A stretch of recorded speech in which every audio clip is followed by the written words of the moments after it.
The Sprightly Tailor from Celtic Fairy Tales, public domain reading.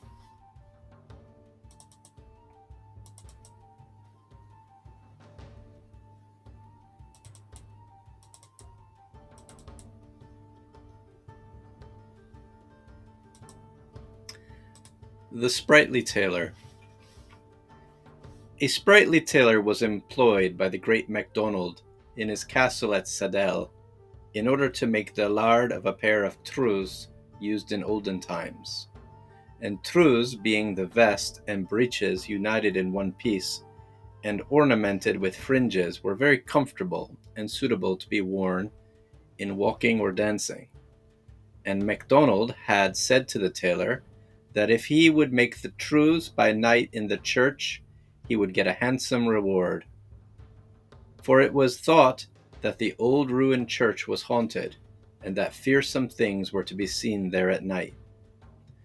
The tailor was well aware of this, but he was a sprightly man, and when the laird dared to him to make the trews by night in the church, the tailor was not to be daunted, but took it in hand to gain the prize.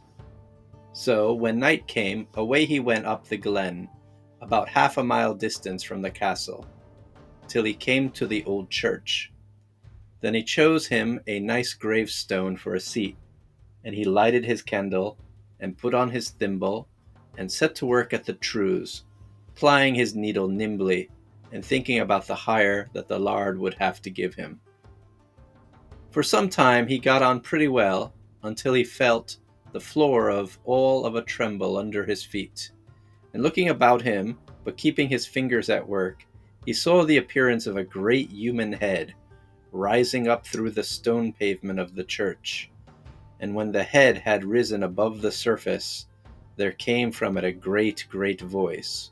And the voice said, "Do you see this great head of mine?"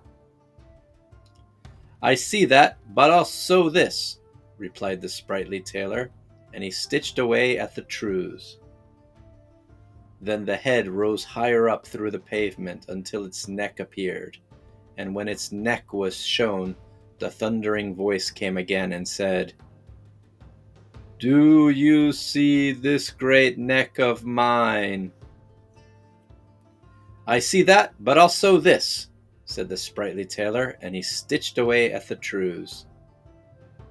Then the head and neck rose higher still, until the great shoulders and chest were shown above the ground. And again the mighty voice thundered, "Do you see this great chest of mine?"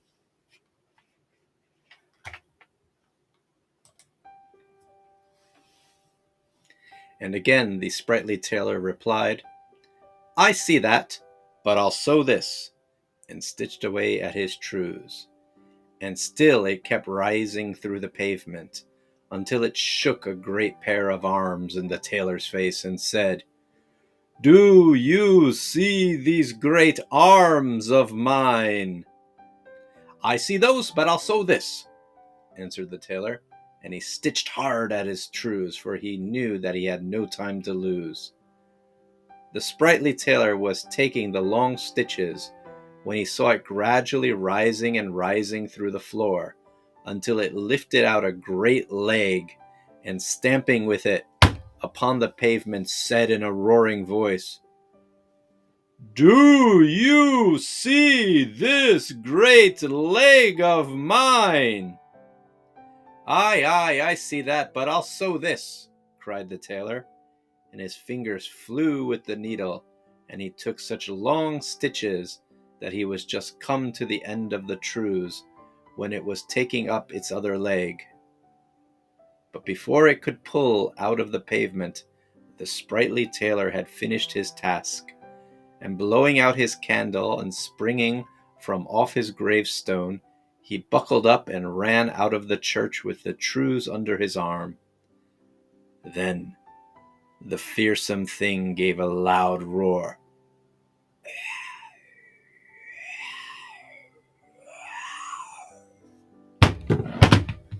and stamped with both his feet upon the pavement, and out of the church he went after the sprightly tailor. Down the glen they ran, faster than the stream when the flood rides it.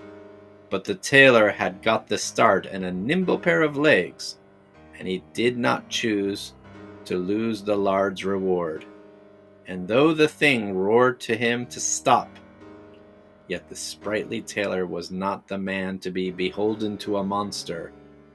So he held his trews tight and let no darkness grow under his feet, until he had reached Saddle Castle.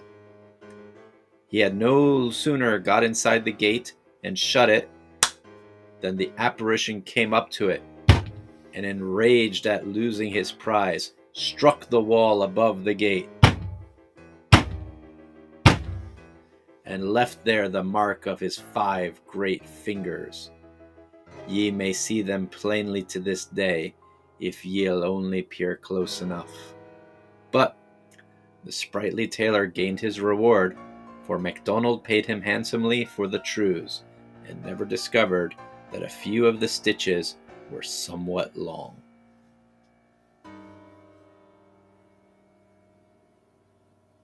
If you enjoyed this reading, please subscribe and share to this channel so that it may be reaching a larger audience. Thank you.